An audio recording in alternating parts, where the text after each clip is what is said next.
Hello and welcome, everyone. It is time to enter the Kumite. Disclaimer, this is not a sport. I repeat, this is not a sport. Well, no, it's a podcast, man. I'm your host, James King. This is my friend and fellow colleague, Daniel Caballero. How are we doing, guys? And then we got our buddy, Sean Myers, over there, running the sound and the video. Very, very much so multitasking right now. Thank you, sir. Thank you, sir. Sean. Yes. Okay, today we're going to be discussing UFC 259. We're going to be talking... And what a card it was. 3 title fights. There was 6 fights on the early prelims. This is such a stacked card, man. This was the biggest. Like, it was so stacked that Dominic Cruz was on the prelims. What the legend in the flesh on the prelims. How could they do that to him, man? Fighting an unranked fighter as an underdog. I'm sorry. My mind is blown. He bantamweight champion, one of the best ever graced the octagon. He's some of the best who've ever done it. A prelim fight. Now you got to think about this. How does this relate to some of these other fighters, right? Who had those runs later on in their career? Like, you know, we got to think about Uriah Faber, Damian Maia. You know, some of the ones that are even still in right now, just not at their peak performance, well past it, and still fighting. They have the heart to just keep going, man. Yeah, I don't know what gets them up in the morning, but it's definitely a special cup of coffee. Some of these people who are the best in the world, and they just lost their glory, and they just keep losing, but they still show up to work. And you can't say that that's the same for Dominic Cruz, because he won this fight as an underdog. I should have bet on him. Yeah. I mean, that's definitely one thing I want to get into is, like, knowing, like, man, why is this person such a large underdog? I wouldn't have scored Dominic Cruz as an underdog in that fight. That was a really close fight, and he was a pretty hefty underdog going into that, which was just shocking. Now, what do you think about his post-fight interview talking about he was talking to Hans Molenkamp. Molenkamp, you know. He apparently is a business rep for Monster Energy. And tell me more about this story. What happened? Give me the background as to why he called him out at the end of 259. Yeah, so Dominic Cruz called out Hans to run a charity fight because apparently Hans is a professional fighter, or at least that's what he says. But yeah, like Daniel said, he's a representative for Monster Energy. But Hans was threatening to take away Dominic's sponsorship money because he wasn't posting on his personal social media. And Dominic Cruz felt like he didn't need to give him extra shout-outs to build, as he said, clout. Rightfully so. I wouldn't think you need to anyway. And Monster said, you know, the CEOs of Monster said they were going to be looking into Molenkamp and seeing what's going on there, see if he's threatening other fighters. But Dana White definitely jumped on Dominic Cruz's side and said that he's had problems with Molenkamp. Good on him. I respect him defending his fighters. Yeah. That's ridiculous. It's a lot of politics when it comes to having to work around these advertisements and the way these fighters are paid nowadays. Yeah, and I will say, like with the Reebok deal, a lot of these fighters lost many of their sponsorships, almost all of them, and now they're pretty much, you know, broken down to just Reebok sponsorship, which is a flat price or flat pay, and then Monster and a few other energy drinks and P3. Now, correct me if I'm wrong. I know that, of course, the industry and the sport itself has been coming up, and obviously purses have been growing ever since the UFC had begun growing so long ago. Do you think that the Reebok deal caused these fighters to make a lot less money than they did back before the Reebok deal? So there's been plenty of footage of fighters talking a little bit about not sharing their numbers, but talking about their decrease in pay due to the Reebok deal and losing multiple sponsorships. I think on the lower levels of fighters who are just now coming into the sport, it does decrease their pay. However, when it comes to champions, it comes to big stars in the sport, their pay definitely went up with all of the guaranteed money that the UFC is getting from ESPN, what they're getting from, you know, Monster and Reebok. Like, now the UFC is getting a consistent income that they can, I guess, better allocate their money to their fighters and more equally pay their fighters except for the highest levels. That was another thing I remember Dominic Cruz was mentioning in his post-fight interview for 259 was him and Uriah Faber, I believe was the fight he mentioned, were making $2,000 and $7,000 on their first fight. ever WEC. in the WEC for a title fight. I can't remember how many years ago that was, but it obviously wasn't very long because they are still, one of them at least is still gracing the cage and with us with his presence. And Faber barely stopped. Yeah, I know. He might come back again. He still hasn't said he officially retired. California kid needs to just stay over there on the beach tipping some Coronas, man. I mean, that cleft chin's taken some damage over the years. It has, but I still wouldn't want to fight it on the streets any more than I would anyone else. Oh, no, I wouldn't fight anybody on Team Alpha Male. No, sir. They have that specific style with a wrestling heavy overhand. I'd be happy to call them the Alpha. Yep. Yeah, ain't messing with that. They're all little guys too. That's what's funny about it. But I wouldn't mess with any of them. Not a single one. All right, guys. So let's go ahead and get back to what we are here to talk about. 259, great card. 5 big fights on this card. 3 of them being championship rounds. But let's go ahead and talk about the first 2. Thiago Santos versus Alexander Rakic. Alexander Rakic. Yeah. I am going to get better. I apologize. He's one of the first big Austrian fighters to make a name for himself in the UFC. Rakic has been on a tear. I think he's a crafty individual to deal with for anyone in the light heavyweight. Santos didn't know how to open up. He didn't know how to push forward, and he seemed a little hesitant. I think they were both kind of hesitant, but I think Rakic's hesitancy was from a strategic standpoint to not get caught and not to open himself up against Santos because everyone knows that he's very dangerous. But the fight ultimately was them both trying to bait out counters. And it was a little bit uneventful, like to the naked eye, but a trained eye can definitely see the skill that Rakic had on not getting knocked out. I know we had the discussion during the fight.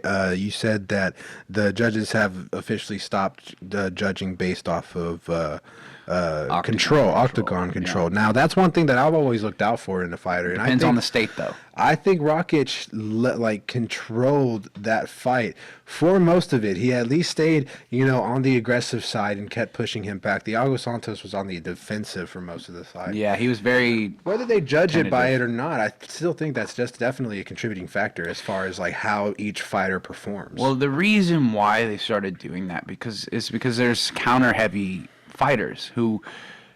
A lot of people see one person pushing forward and the other person backing away as the person backing away not being willing to fight.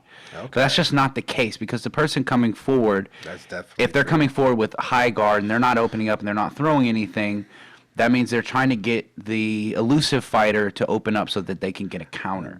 So the counter fighter with the longer reach and the faster footwork is... they're trying to back away to get the person pushing forward to open up so they can counter them. So it's a two-way street, I guess, is what I'm trying to get around to here. Not to bring it up, on a fight being uneventful. Not to bring it back up, but I know that was one thing I noticed in Dominic Cruz's fight is that he kept his hands up a lot more than I ever used to see him doing. I mean, it's still low just because Dominic Cruz and he's fantastic head movement. I mean, some of the best footwork head movement combination I've ever seen. That's what I tried to base my footwork and head movement off of. And he's one of those that you couldn't. He is one of those. My point has been proven immediately. He's one of those that you can't judge based on octagon control because he will sit on the cage and just run around it. Adesanya as well. If Costa never opened up and tried to land on Adesanya when they fought, that whole fight would have been Adesanya leg kicking from the outside and true. Costa pushing forward with his hands up and not opening up either. So, there's a reason they did it, but it's still based on state. There's certain state commissions, state sporting commissions that'll say, you have to have both hands on the ground to be a downed opponent. Or some still only have one hand, so some fighters will just drop one hand to the mat, and now you can't knee them or kick them in the head. I want to talk about it so bad, so let's go ahead and just move on to the fight that we want to talk about. Actually, we still have one more. That Islam Makhachev versus Drew Dober. This is a good fight because Khabib's still in the game, technically. He hasn't officially retired, but Khabib basically... like watching a mini Khabib, Not even mini, just another Khabib. Right. Khabib's younger cousin. Looks exactly like him, man. Not exactly, but you can tell they're related. Khabib, it's really amazing to see, because I have to give a shout out to Khabib, one of the greatest of all times. Oh, my God. He's filling his father's shoes, I love that. I don't know how many people know, but Magomed... Oh, my gosh, not Magomed. Abdulmanap died from COVID-19 last year, and Khabib is, filling those shoes now. And he's taking lead of the Dagestani training camp, Eagle MMA. So it is really fascinating to watch the current champion in the corner of a new fighter that he's kind of molding to take over the division when he's done. It's beautiful. All props to Khabib and their team. Islam's looked amazing. I think Drew Dober would have given him some problems on the feet, but Islam just didn't even give him a chance. He just took him down and did the Dagestani handcuff. I mean, it's just amazing watching what these guys are doing to grappling. They're definitely changing the frontiers of mixed martial arts grappling. I'm definitely interested in seeing a lot of them pop up in the UFC. These Sambo guys, dude. I always knew these promotions. Sambo guys were crazy. There just wasn't as many in the and UFC specifically because it's an American-based organization. It's mostly the North and South Americans that are fighting in the UFC, but now that's changing, and it's just the biggest name in the world. So some of the best fighters are definitely coming over. I'm excited to see them come over, and I really hope that they make it here because I think that a lot of people would be interested in seeing what they have to show the world. But let's talk about probably the most just controversial championship what the fight I've in ever the seen. world happened. If you realize that this is the only champion out of the 4 on this card that didn't retain his belt. Yes, and the unfortunate part is Yan was winning that fight. For those who don't know, we are talking about Peter Yan versus Al-Jamain Sterling at 4 minutes, 29 seconds into the 4th round. A well-dominated fight by Peter Yan. He decides to just knee this guy in the head. With his knee down, it was very clear that he was a downed opponent. An obvious I don't want to, I don't want to assume it was completely intentional and that he had some real beef with Al-Jamain Sterling, but I don't believe the beef was there. I do know that there was something, but from what I understand is that his own corner was telling him to kick him. No, they didn't say to kick. Now remember, he's from Russia, and he was training an American top team, and they were saying hit him. And I don't know how well that translated, but for him to hit him Mark Smith, the referee for the fight, went to both of the locker rooms. They do it before every big fight. They might just do it before every fight. Do it before every fight he's had. Exactly, and the referee will go back there and they'll lay out the rules every time. This is the rules for this state. He knows, and I'm sure as soon as he threw it, he knew that he was doing something wrong. The wonder as to why can be argued all day. We can't think about it, but the fact of the matter is that's my opinion. That is true. Like in the moment, how much like adrenaline can you hold back from just like there was a lull in the fight. They were going at it, and then all of a sudden, he didn't know where to go next, and that happens a lot in jiu-jitsu where you don't know what to go next. What I think is that he panicked. I think that he was trying way too hard to do too much damage to this man, and then just threw a shot that he shouldn't have done. He didn't need to rush it either because Al-Jamain was starting to break. Al-Jamain, I will say, came out really strong. Al-Jamain came out really strong. The first round, I had Al-Jamain winning. The second round was pretty close. I would say, well, actually, I believe officials. I gave Yan the first round just because of the knockdown. I believe official judges had Al-Jamain behind by 1 point within going into the 4th round. Only completing 3 rounds, he was behind by 1 point going into the 4th. I disagree with that, but and I disagree with a lot one of judge had him scorecards. up by 1 point as well. That's ridiculous. Al-Jamain did really well. His striking was looking phenomenal at first. He started gassing out. You could see that. And he started losing some of his basic fundamental defense. And Yan, he's a bit of a slow starter because he's downloading the data. But he stayed composed. But when Al-Jamain was starting the action, Al-Jamain was too much. He was too diverse, too unpredictable for Yan to really put a game plan against. But once Yan started initiating the exchanges, Yan started setting up Al-Jamain and exposing that his fundamental defenses aren't all there. Of course. The grappling, that was one thing I really wanted to see. I had a feeling that Al-Jamain eventually was going to clinch up and take his back and choke him out. That was my prediction on the fight. However, Jan definitely showed that he has phenomenal takedown defense and grappling defense, and he actually competed with Al-Jamain very well in the grappling department. So, All right, so then the big question comes to, do you think that what Peter Yan did, kneeing a man while he had his knee on the ground, do you think that warrants a complete DQ and transfer of the belt? yes, I think it was. I think it was a terrible idea to actually leave it up to Al-Jamain if he wanted to continue. I think they should take that out of the fighter's hands. It put Al-Jamain in a very uncomfortable situation. Because he has to fight with his ego. Yeah. He doesn't know. He If he wants would have to got up and continue. fought, it would have been his pride. He was hurt. I think he played it off a little bit, but he was that was definitely a nasty knee. And Yes, I think the obviously. commission should have just shut the fight off right there and gave Al-Jamain the DQ win. Now, this is interesting because I believe, I could be wrong, but I believe this was the first title exchange that had ever been processed through a disqualification. disqualification. Like that. I What? can't think of any time I've ever seen. I believe that's probably something we need to look up because that is history, man. Yeah, I think this is a DQ first. title change. Yeah. Now, I also heard that Aljamain Sterling, after dropping the belt, after he was giving it to him, I want to ask, what do you think was going on in his head when he did that? As well as he also has apparently denied the rematch. Do you Aljamain? Aljamain Sterling, do you think that he just doesn't want to go up against Peter Yan again? Is he scared?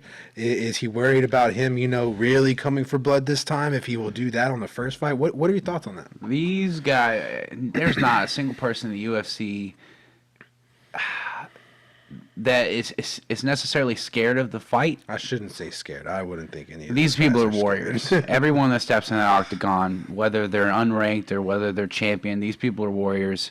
I don't think he particularly wants this fight because now he's champion and he saw it was a bad matchup. Jan was definitely taking over, and I think we would see a similar fight where Aljamain comes out strong and Jan downloads his new game plan and analyzes it and then starts breaking him down piece by piece, similar how he did with Aldo, because Aldo was doing fantastic. He went back to his leg kicks when they fought, and then Jan just started walking him down and he started taking over, and that was what was happening to Sterling. And I think Sterling felt that, and he knows what's going to happen because he can't break Piotr. He's cold. He's Russian. Basically. Now, I know a lot of people will be upset saying that if you think that he won't take the rematch, a lot of people will call him A paper champ. A paper champ. Now, I'm one of the people who follows the philosophy of once you defend the title, then you are 100%. officially a champion. Now, You you're have a champion. to beat the no one can champion. You take have that to belt from defend the belt. you. Yeah. In order to be a true champion, I 100% believe you have to beat the champ and you have to defend the belt. Yeah, I mean, I don't think it should go down in like history as you're not a champ if you don't defend it. I think course. people like Michael Bisping deserve to have that title, and deserve that fame, that glory. They At do the end of the deserve day, that. he still came up. He still got to be in the position to be a contender for the championship.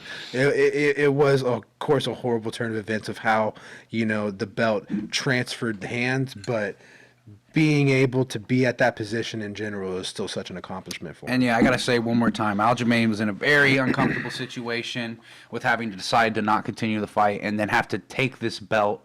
Like, obviously, this is what he's worked for his whole life, and now he has the gold wrapped around his waist, but it was like that. Yeah. So Sterling was in a weird spot, and there's so many. I'm sure he's going through a whole flurry of emotions, like happy that he got it, happy that Piotr messed up and did the illegal knee, but disappointed that he didn't get to show off that he was the best in the world. So he's in a weird spot. I do wish both of them the best, especially, I hope Piotr didn't do that intentionally and with malintent. I really do. I want to believe it. I don't know, though. But yeah, it was a fantastic fight, and I do think if they do rematch, I definitely have Piotr winning again. I have him slowly taking over and just dominating Sterling. Sterling's a phenomenal fighter, but I don't think he specifically said he didn't want the fight. I think he suggested another fight. I think he wants a hype fight with Henry Cejudo, see if he can get him back in the game because he's a big name, one of the best in the world. If you beat someone like Henry Cejudo, then you're going up in the number one rankings, period, the pound-for-pound rankings, rather than just title rankings. To move on for one and to really talk about the best female fighter in the world. Amanda Nunez, Megan Anderson, how dominant of a performance did Amanda put on for us? She came into this fight as a negative 1,250 underdog, and she was an proved underdog. No, not an underdog. I'm so sorry. I was about She to came say, in as a negative 1,250 favorite. if they were to think and that I she think was an it was underdog. worthy because Very she made worthy. Megan Anderson look like a deer in the headlights. And Megan Anderson is no one to play around with. She is one of my favorite female fighters. She has such height, and didn't how big was the reach advantage in this fight? Let's see. That's a good question. Yeah, Megan definitely has the height. But Amanda has long arms, so I don't know if she has that significant of a reach advantage. Yeah, this is just the stats Oh, here. I hate this. Oh, that's unfortunate. That is very unfortunate. But Megan never got a chance to get started. I feel like if she was in there for a little bit longer, she would have kind of gotten to the groove and started, building her confidence a little bit. But you could tell Only she was two kind total of, strikes yeah, for Megan Anderson. Of Yeah. course, she wasn't able to get started. Yeah, and I think I don't know. I believe Anderson is definitely one of the best in the world, and it just goes to show that Nunez is on another level right now. There's She just really no one that can is. compete with her because Anderson's one of the best in the world, and she is a big woman. She is an Amazon of a woman. She is scary. She really is. I wouldn't want to step in the ring with her yet. Amanda Nunez does it, and does it so effortlessly. And I thought Anderson was going to give her trouble on the feet, and she may have if she had a chance to start up, but there was too much going through her head, and you could see that in her eyes. She was in there against the Lioness, and she doubted herself if she was ready for the highest level of competition. I think Amanda's legendary status definitely put Megan Anderson in her head, and she was thinking too much instead of just fighting and feeling and flowing.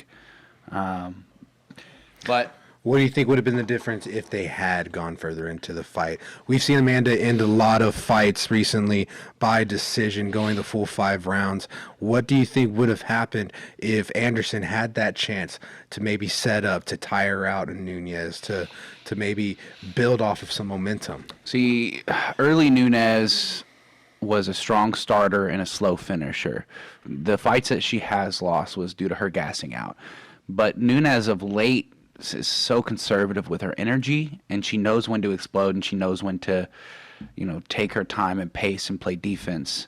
I don't think Amanda would have got tired out. I think actually Anderson probably would have deflated first. I think striking wise, every second that the fight was on the feet, Nunez was in danger. I definitely didn't want to. I was afraid going into this fight that Nunez was just going to grapple her, control her, beat her up on the ground because Anderson has kind of a hole in her game. But that didn't even prove true either because Amanda rocked her 3 times with some big shots, and Anderson just was not ready for it, and her hands were down. No, and she started with a high guard, but as soon as Amanda started swinging, she started dropping her hands, and I don't know why exactly she did that, but I don't know. There's not too much to say here because we didn't get to see too much of a fight. All I can really say is that Amanda Nunez is the GOAT. She's the greatest of all time, and I don't even want to put the gender specificity on it either. I mean, this woman is a 2-weight division champion and defended her belts multiple times. She beat the likes of Chris Cyborg, Ronda Rousey, Holly Holm. Some of the best, the biggest names, the names that started Ronda Misha Rousey, Tate. Ronda Rousey, Misha Tate. Some of these women were the ones that pioneered women's UFC. And taking nothing away from Ronda, there's a lot I could say about Ronda. I used to be a huge fan of Ronda. She was one of my favorite fighters, and she pieced her apart so easily. And I remember sitting there staring at the TV for 30 minutes after it was already off that night, just watching what happened. Actually, that was the Holly Holm fight. Again, I was that big a fan the of head Ronda. kick, yeah. That was nasty, but still, just the way that she's able to dominate these fighters and the way that she's able to just take over all the people who have built it, and she is now running it the way she needs to. It's great to see.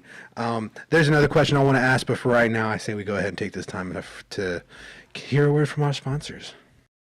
All right, so my question being, who do you think Amanda Nunez is going to fight next. There are two different divisions we can see her defend, bantamweight and featherweight. However, I don't know. She did say she wanted to go back down to bantamweight to defend for her next title. I feel like that's probably all she can do. Like, but I looked at the bantamweight contenders, and she's already beat the majority of them. And then the ones that are left, I just don't see really competing with her. It's kind of sad. I mean, at the same time, it's amazing. And then I looked at the featherweights, and they don't even have featherweight contenders up on the UFC website. Just gotta throw that out there, UFC. I don't know if your developers or do they just not have any featherweight fighters, or is it I don't know if they that have too many fighters that are like fighting featherweight specific. You know, a lot of them are like, oh, I can do bantamweight or featherweight, whatever the UFC gives me, whatever Dana White and Sean Shelby They're offer. probably going to have to make a lot bulk up just to fight at featherweight. Yeah. But, okay, go ahead, and what do you think? Make that call out now. Who do you think will be the next fight for Amanda Nunez? It has to happen, whether they can put up a fight or not. Who is there? We're going to see some rematches. Eventually, we're going to start seeing some people who maybe analyze her fighting style and see if they can take a second crack and actually win. Yeah. But I think it would be a rematch because most of the other contenders are being beat out by the gatekeepers, the veterans of the division. And I'm seeing that a lot, and a lot of them are coming off of losses. It's like, do you really want to throw them in there against a champion now just because you don't know what to do? Mm-hmm. I guess honorable mentions, potential matchups that they could do. I don't necessarily know if they would do. They could run a Germaine de Randamie rematch. I still think Germaine de Randamie's clinch game and grappling game just isn't strong enough to hang. They could do Irene Aldana, but she's coming off a loss. They could do Bethe Correia. I haven't seen her in a while. She hasn't really earned a title fight. Not at all. Man, I don't fucking know. To be Amanda Nunez we're gonna is have to think about that one a little very, very. How dominant of a fighter do you have to be to make people question who they want to throw to the lions? The lioness. The lioness. Who are they going to throw to her next, man? Because that's all they can do at this point. All right, so she's actually going to go bantamweight. I'm gonna make a guesstimate here on who she's going to fight. I'm going to call it Germaine de Randamie rematch. That's what I'm going to call it because she's still I can see that. Still right up there in the rankings. That Holly was only Holm's been 3 on a fights losing ago, streak. so it's still on a fresh on people's minds. However, not too soon. And Germaine de Randamie, at the end of the day, has the best striking to compete with her. I think Megan Anderson would have had one of the best striking styles to compete with her, but she just crumbled under the lights. de Randamie also did go a full 5 rounds and wasn't easily subdued by the power the lioness has. So, do you think she would be able to take it in the second rematch? De Randamie is very quick. She's very long, and she's one of the best strikers that Amanda has ever fought. Is there anyone in the UFC? In the UFC, or let's also bring in other promotions as well that you can see that can come to the UFC and dethrone the lioness? I don't know if it would happen, but there are 2 women that I want in UFC so bad, and it hasn't happened yet. Tell me about them. One is the champion of the LFA organization. LFA, like it. Yeah, Kaylee Williams, I believe. Okay. Wow, I could be wrong. I'm so sorry if I got your name wrong. But she's a phenomenal grappler, good striker. I think she's trained with Amanda before. They trained together. I think she could pose some problems for Amanda. I don't see her beating Amanda.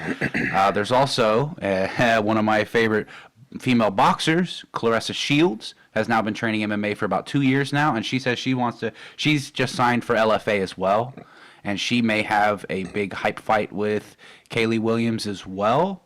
And whoever wins that, if UFC offers them enough money and enough fame, I think they would take that and leave the LFA to come to the UFC. And I would be interested in watching either of those matchups against Amanda Nunez. I would love to. I want to see what Clarissa Shields has to offer in MMA because she's coming over from boxing. And she gave just kind of similar to Floyd Mayweather. She gave herself an honest critique of the versatility of her skill set. She knows she's a phenomenal boxer. She says her leg kick defense is so good. Her wrestling defense is so good. I think Clarissa Shields, if she can have good enough takedown defense and leg defense, then she can compete with Amanda Nunez, especially on the feet. I think she can outbox Amanda Nunez for sure. I would be interested to see both of them That'd come be a up. killer fight. It would be the biggest female fight of the century. Regardless, we need more females in the UFC. I think this sport could be done, could be so much big. We need just as big of a women's UFC just as much as there is a men's. Yeah. And I mean, they're just going to show, like, man, when you watch these women go down and they put everything on the line, you see how much it means to them. I mean, women are more emotional with a lot of these things, and that's their life and their lifeline, and that's their pride on the line, just like with men. But, you know, you can tell they take these things to heart, and it means everything to them. So, like, these women are out here putting everything on the line, and it's fascinating to watch. You know? So moving on to the final and fiercest fight, the main card, Jan Blachowicz versus Israel Adesanya. I think so many things about this fight. I think Jan came out looking great. A lot of people said that he started really slow. I think he was just staying composed. I think he was trying to analyze Israel, see how he was gonna play this fight. And Izzy, I didn't see the fire in his eyes, man. He didn't have the eye of the tiger. He didn't go Super Saiyan. He didn't want to pull out, Sage mode and go Naruto on him. Yeah, man. That's what I was waiting for. I was waiting for that Naruto fire to come out. The entire time it looked like he was, powering up and just ready to and wanting to go at him, but he never did. He kept on saying, "Oh, he's about to pop. He's about to go for it. He's about to get at him," and he just never did. He's in some ways, Izzy's a little too smart for his own good, knowing what he can do and what he can't do, what he should do and what he shouldn't do. And sometimes he thinks a little bit too much about that, and he's waiting for the perfect opportunity that a fundamental defensive fighter is not going to present. You know, they're actually going to give you the opening. You got to create the opening. And Izzy was doing a fantastic job with his feints, his hip feints, his hand fighting. Like Izzy looked good, but yes, I saw what you saw, like the lack of fire in his eyes, even leading up to the fight. And he was saying he doesn't care and this and that. And then he said after the fight, no excuses, but I couldn't sleep last night and this and that. So I think a lot of the people, the press, pumping him up to be this like legendary person before he's earned the ultimate legendary status, he kind of got in his head a little bit, and I feel like he was questioning if he was greatness himself, which I believe that he is. I believe that he was going to get it done. I predicted Izzy was going to win that fight. I was incorrect. Jan did absolutely fantastic. And, Izzy's feints was getting Jan to open up. Well, not open up, but it was getting Jan to react. Big reactions, but every reaction that Jan had to Izzy's feints was responsible defense. Yes. Like Jan would bring his leg up for the check and his guard up, and then if Izzy... Some great Muay Thai style defense. Exactly, and when Izzy would do his hip feint, he'd bring that up for the check. Mm-hmm. And usually you would be able to come in with a straight, but Jan would be ready with the left hook. Exactly. So Jan wanted Izzy to feint into that and then go for that straight so he could catch him over the top with the left hook. So we already know that Izzy couldn't make the 205 weight. I think he weighed in at 201.5 pounds. 1.5 pounds. Yeah. Do you think he was simply outweighted in this fight? In the grappling exchanges, definitely, I he would wasn't say. able to. But I be think as even mobile if they in were the ground. same weight, I think Jan's still stronger. Izzy has a petite frame. He's very long, and explosive. He's very fast, but he has small hips and a narrow waist. I wouldn't say you could say the same for the same weight, because imagine how Jan would look going down to 185. Oh, no. I'm saying if Izzy pumped up to... Jan probably would walk in the octagon about 225. He cut down to 205 and he blew up. Oh, I'm sure. The thing about those light heavyweight fighters, man, they can do that. They have that kind of build, but Izzy was one that just could not. I mean, Izzy literally weighed in at 200 pounds on the scale, and then he posed with a pizza box. Do you think... Just showing, because one of Izzy's purposes... one of his intentions in fighting is to show that muscle doesn't mean everything. Power doesn't mean everything. Mm-hmm. He's one of the people who preaches that the mind, the spirit, the speed, the accuracy is more important than raw brutality and raw strength. Do you think that weight cut contributed to him not being able to sleep the night before? He didn't have to weight cut. I mean, the trying to make weight. He did. He said he didn't make any extra efforts on trying to pump up to 205. He said he was just doing his thing. Then maybe do you think that lack of discipline within his camp, as far as not needing to be on a strict diet, not needing to be, cutting that weight so strictly. Do you think that maybe contributed to his mindset? I don't think so. I think at the end of the day, he was in his head about being great, and he was questioning himself. And that happens to some of the greatest minds. Like, there's not much you can do about that. I think at the end of the day, a lot of the things that Izzy did or Izzy does when it comes to mixed martial arts, because he's still one of the best fighters in the world. I don't want you guys to write off Izzy. I mean, I still believe that Izzy's one of the best that we've ever seen. Hands down. I believe in him. I believe in his spirit. I believe in the fire. Of course. Like this kid has something special, and I call him a kid as someone who's 7 years younger than him. He's a different kind of person. He's a different kind of breed of person. I think Jan is also one of those people, and I think Jan had to take years to develop his understanding of the game and then improve and learn how to win. Can you believe it about Jan, him being 38 years old and now at such a late age compared to most fighters being at the top of his game? Like, yeah, Jan is one of those exceptional people that he was so close to just getting cut from the UFC. He was 2-4 in the UFC. And now he's champion at 38 years old. It's so backwards because usually people who are champions at 38 are diminishing. Exactly. I think coming from his mouth, he learned over the years on how to win and how to be the best. Yeah. So you stay a student of the game. Like, yes, there are some people are born with exceptional advantages here or there, or disadvantages here or there. But Jan figured out how to take his strengths and nullify most of his weaknesses to make him a high level fighter. What we saw on Saturday was Jan out feinting the feint master. Was Jan countering the counter striker, the sniper that is Israel Adesanya. It wasn't just a grappling. I mean, I disagreed with Joe Rogan especially, and the commentators talking about Izzy winning the fight and Jan needs to do something. I was like, I don't know what you guys are seeing, but Jan is checking a lot of these leg kicks, as was Izzy. But Izzy checked some leg kicks and had his leg blown out and his base taken out from underneath him just because of this power of Jan's kicks, even when he checked them. But you could see, like Izzy was talking about how dull his legs felt by the end of the fight. Well, what do you think is going to happen when you have your legs checked, when you have your kicks checked like that? So many times, yes. I mean, Jan's defense was absolutely fantastic, and I don't take anything away from Izzy. I think he's still one of the best in the freaking world that we've ever seen. Genius, high fight IQ.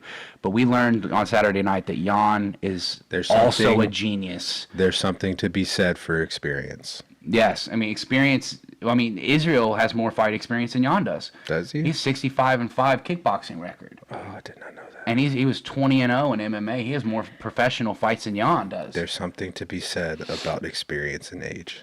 Yeah. And age. To refine my statement. With the age comes the wisdom. Yes, there he goes. I like that. I should have said that first. But to go ahead and to really...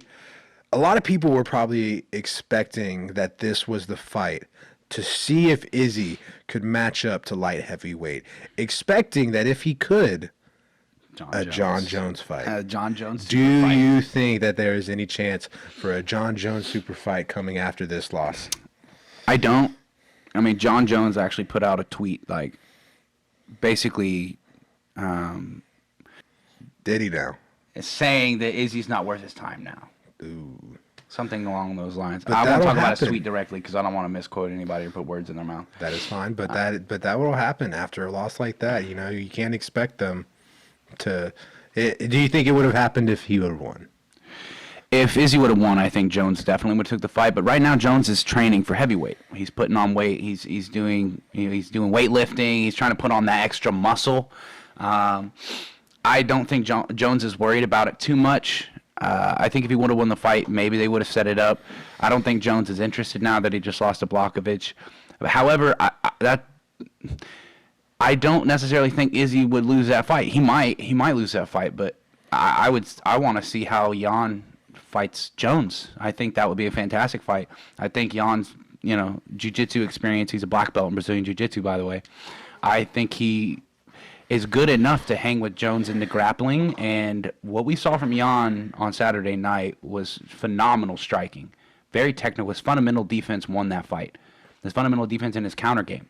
And I think, like, when you're looking back at it, a lot of Izzy's escape tactics are very similar to John Jones. Post and retreat, go to the outside. What does Jan do to punish that? Jan likes to throw either like stance switch and throw a straight and then into, or a jab and then into the body kick on the retreat. And that punishes a lot of them because they like to have their hands up to block their face. Izzy got taken a lot of body kicks in that one. Yes, he did.